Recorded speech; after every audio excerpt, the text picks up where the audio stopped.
Welcome back to the Dean's List. I'm your host, your Dean of Students, and your very best friend, Mr. Walters. March is Women's History Month, a special time of the year where we celebrate the accomplishments of women throughout history.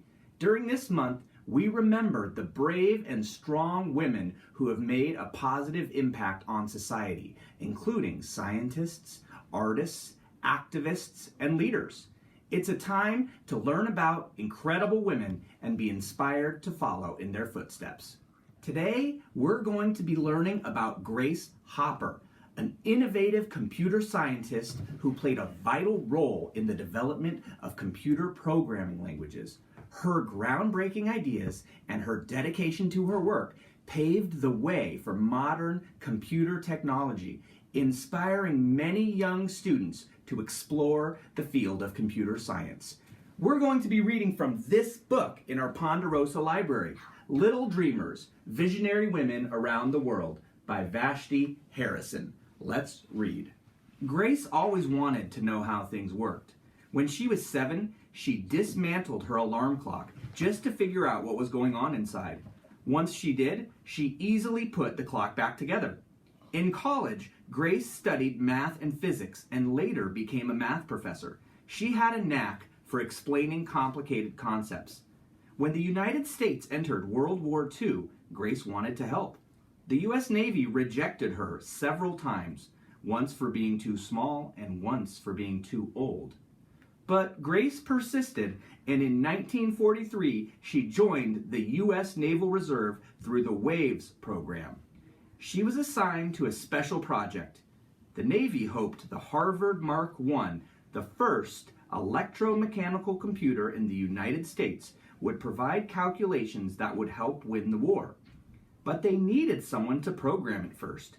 The computer, which was 51 feet long, was new to everyone.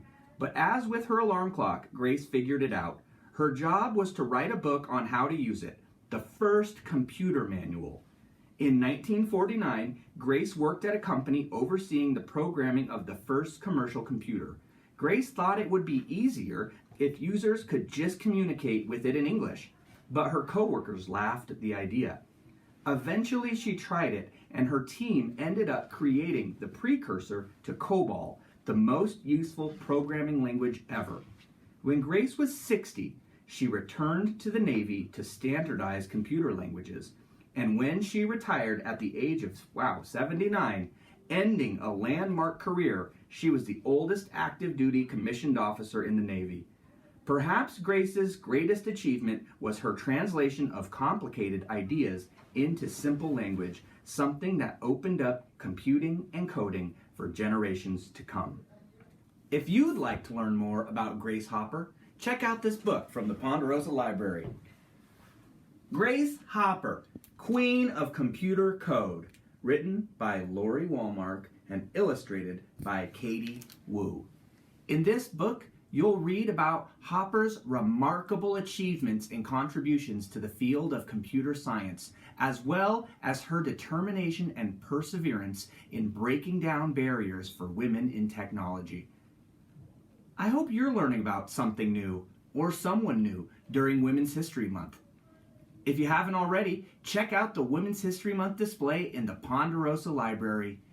Thanks so much for joining me today on this learning journey. I've been your host, your Dean of Students, and your very best friend, Mr. Walters. And I'll see you next time on the Dean's List.